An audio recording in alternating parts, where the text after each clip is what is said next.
जय माता। चरणं शरणं रमाम्बिके, चरणं शरणं त्रयम्बके. To cling to God means to hold fast to the name. Name is a creative word. Name is the sound symbol of the Supreme. Name and the one signified by the name are inseparable. Name is omnipotent, Divine Mother.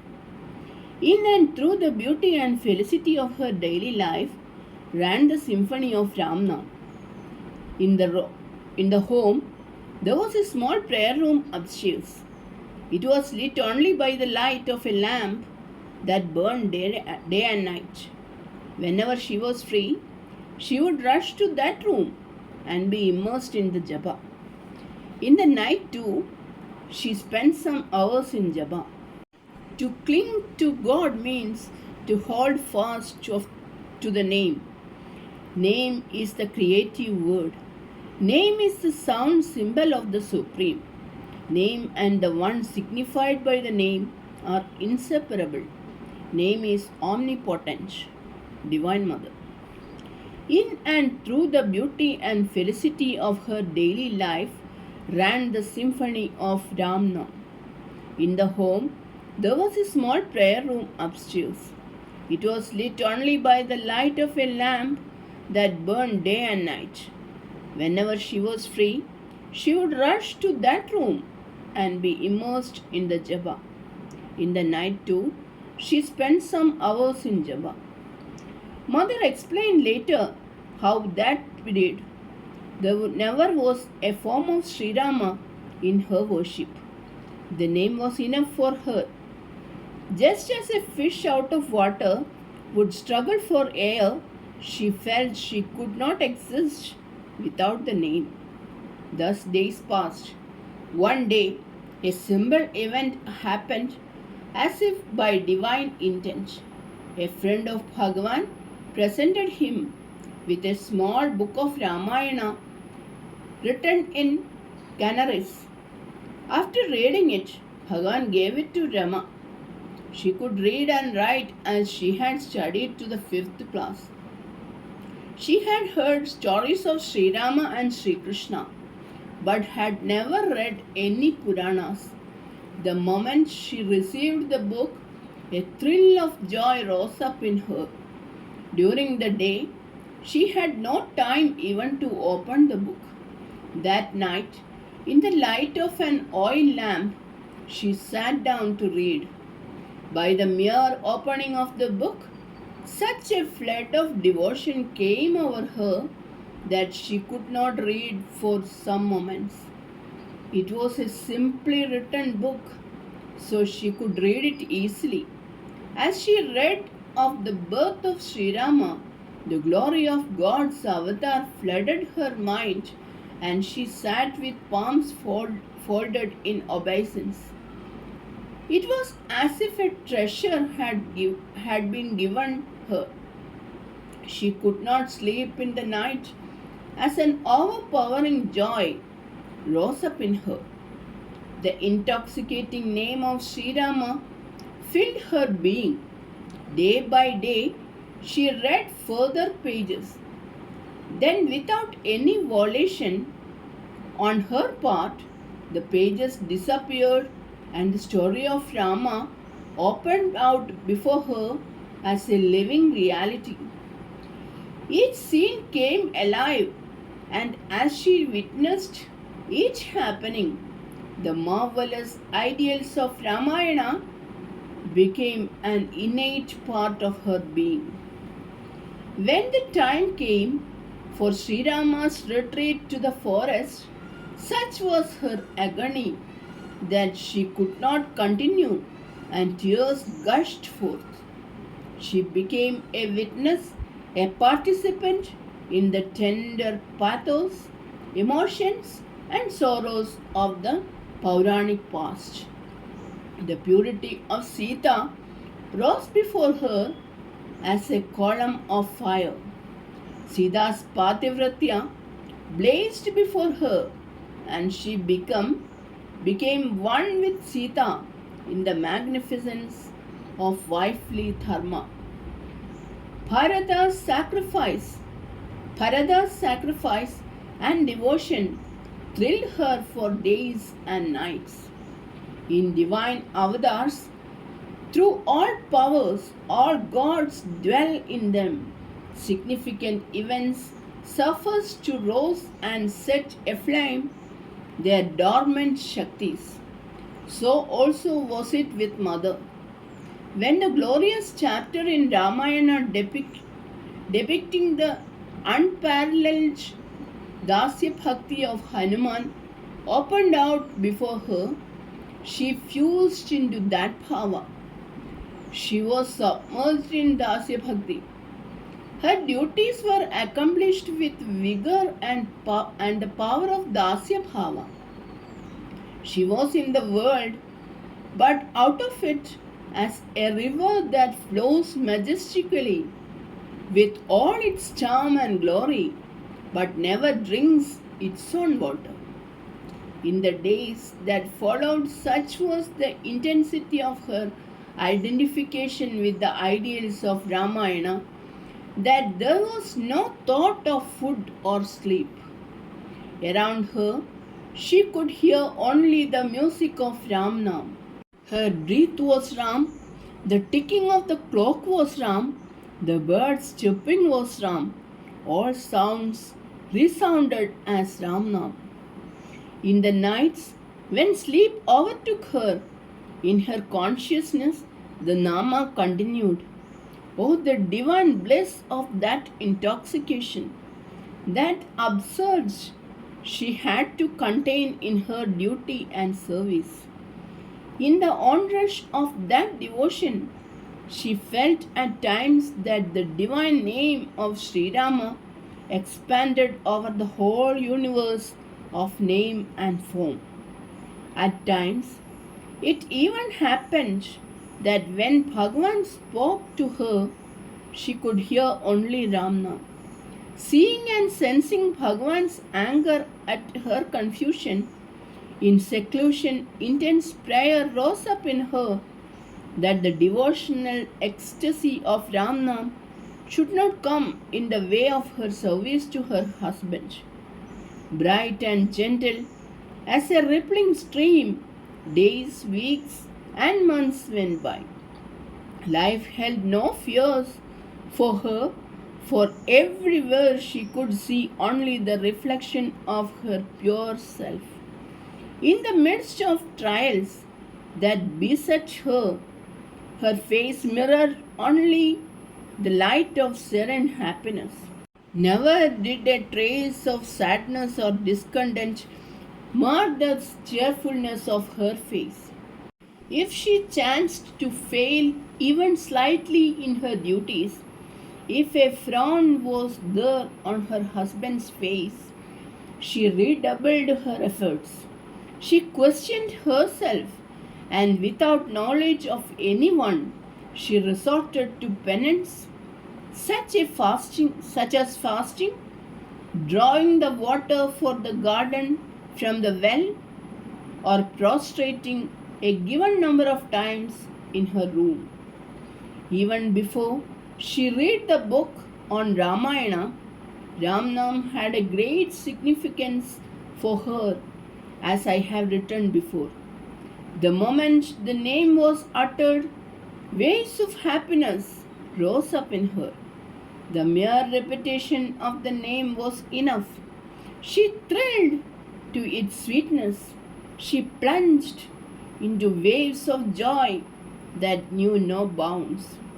Wrapped in the mystic harmony of Ramnam in the nights, absorbed in deep silence, fleeting visions of Sri Rama, Sita, and Hanuman began to appear before her. But she did not stop to enjoy the bliss of these visions. She had the intuitive certitude that she had many an arduous path to traverse. She knew not what it was that she was seeking, nor where she would find that what she sought. An insatiable hunger urged her ever onwards. The long tapasya of 12 years had begun, though she knew it not. The nectarian springs of bhakti washed over her and spread out in the waves around her. The quintessence of bhakti yoga is upasana, and her upasana was to prove that bhakti yoga is the need of the age. In Kali Yuga, when austere tapas is impossible for most, when delusion holds away the utterance, the total clinging to God's name is the saving grace. And as the seeker progresses on this path, all external worship becomes inner adoration and communion. As varied ascending notes of music, Navavidya Bhakti, the 9 types of devotion, form the texture of her upasana of the divine name. This consists of all prescribed spiritual practices and observances by which the seeker ascends in the field of spirituality. It culminates in Atma Nivedana, absolute union in the deity of worship. Bhakti Yoga was the mainspring of Mother's sadhana for the next 11 years. She released the unalloyed redemptive powers of devotion as the very basis of spiritual life. Verily, Mother has said that bhakti is Varaprasada, the gift of God. Though she practiced rigorous Raja Yoga towards the end of her sadhana, in later years, Mother as the Guru advocated Bhakti Yoga as the easy means to the goal to her devotees who were in Grihastha-ashrama. Bhakti is profound love for God, Mother has said. It is the culmination of seeking and striving for moral fulfillment and spiritual experience. The search for God is the search for the unknown, the search for the mystery of self, world, and existence. But bhakti is ecstatic love and reverence directed to the divine, who is intimately realized as the seeker's own deepest self. Bhakti is the spontaneous outpouring of the heart arising from self-knowledge.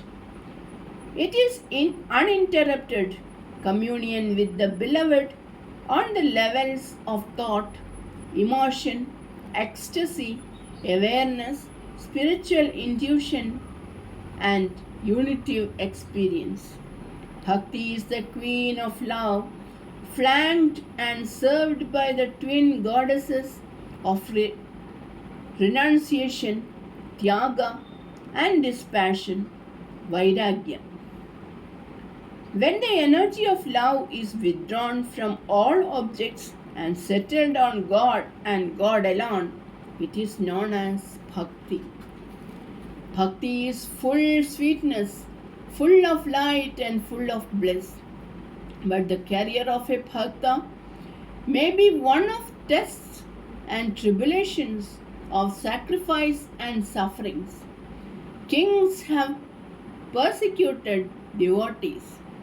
Society has condemned them without knowing their worth. Yet they have stood such trials with heroic fortitude, blessing even their oppressors and cursing none. What is the secret of such infinite power in a devotee? It is his calm, unquestioning resignation to the will of God. The bhakta has no complaints to make. He has no grievances. He does not question the ways of God or doubt God's justice and mercy. He is free from the feeling of I and mine. A cloud of despair never crosses his mental horizon. Anger and excitement are unknown to him.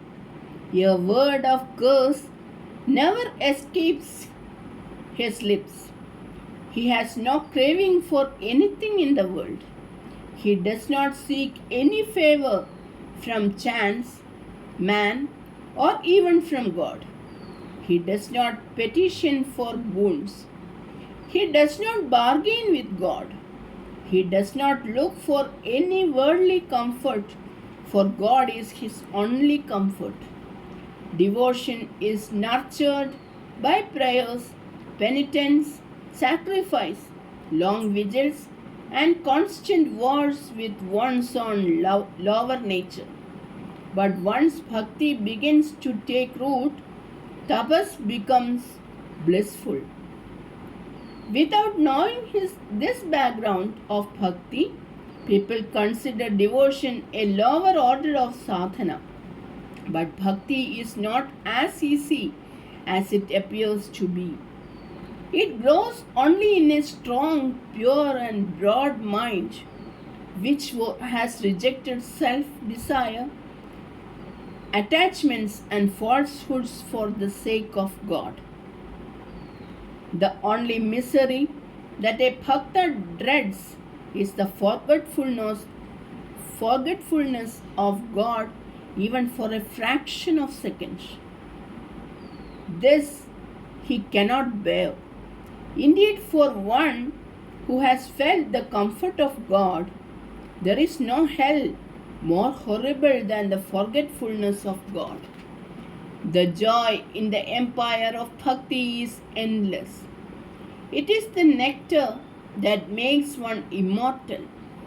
Ecstatic love of God arises only after one has transcended the trigunas. Bhakti is illuminating and inspiring. How reverence still exists when love has obliterated all distance between the devotee and God is a mystery. This mystery is not open to logic, but is known only to those who have reached the supreme summit of bhakti. Bhakti, which Mother wants householders to develop, is reinforced by knowledge. It is Jnanottara Bhakti. By steady adherence to Swadharma, you should nurture bhakti.